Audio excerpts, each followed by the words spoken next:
Hi everybody, welcome back. As you know, in the last video we're talking about the sacrifice of Jesus Christ on the cross. And before ending the video, we asked two questions to know why God chose the cross and why the shedding of the blood.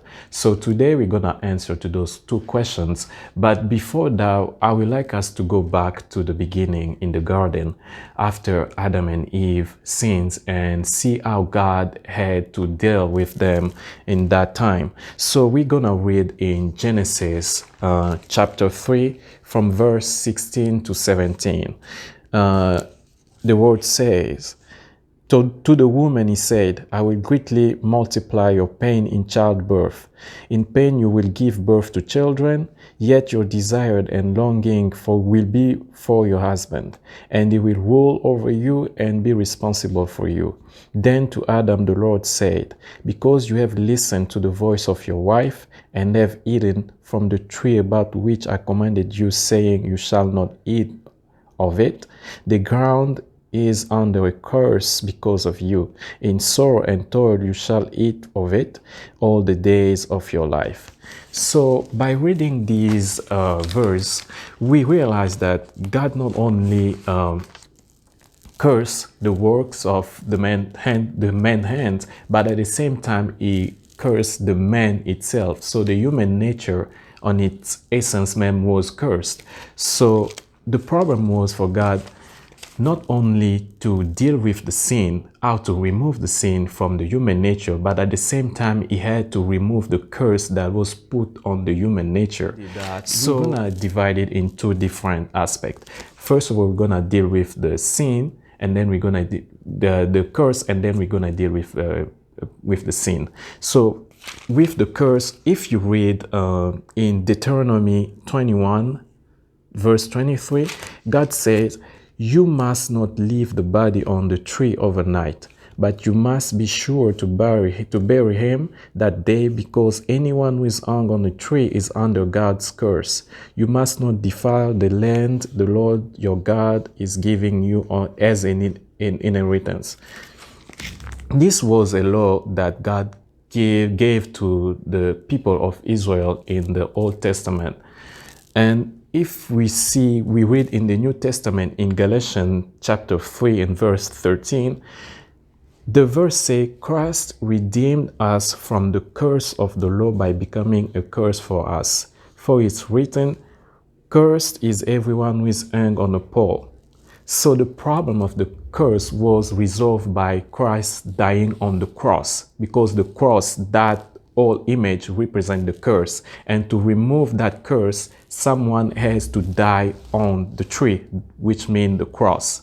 And then if you now when you take the sin part, the way God dealt with the sin part, we're gonna go back again in the Old Testament when God was giving the laws to the people of Israel.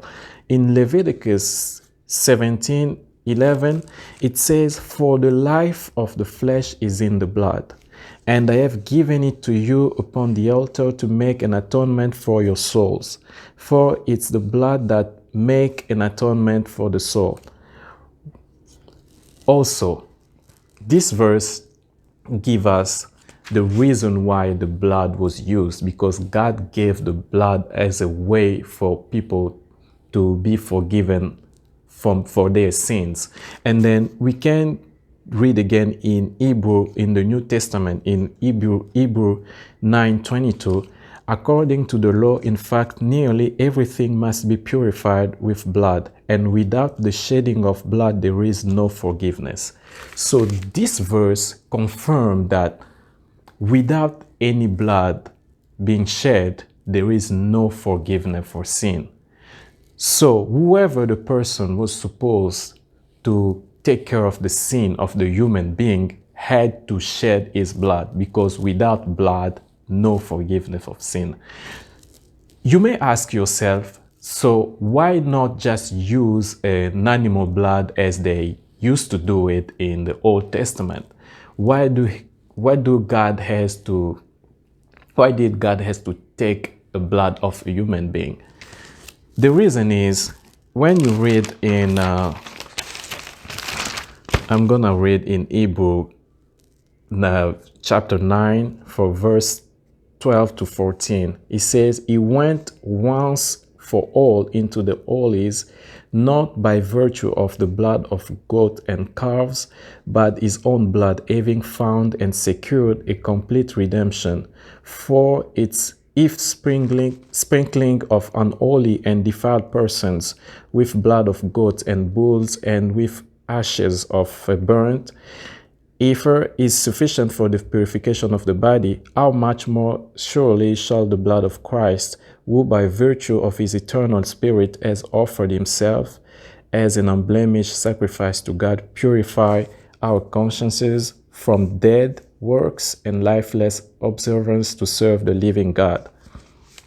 This verse explains clearly that the blood of calves and all those stuff weren't sufficient to purify human being, because God was looking for a pure blood that was able to do it. And then when you see the other human being, nobody was pure to complete that, because all the human race was already defiled by the sin. So the only person that was able to do it was Jesus Christ, because the way he came to the world, it wasn't a product of a man and a woman. It was God himself giving that seed to the woman that produced Jesus Christ, though he has the pure God blood.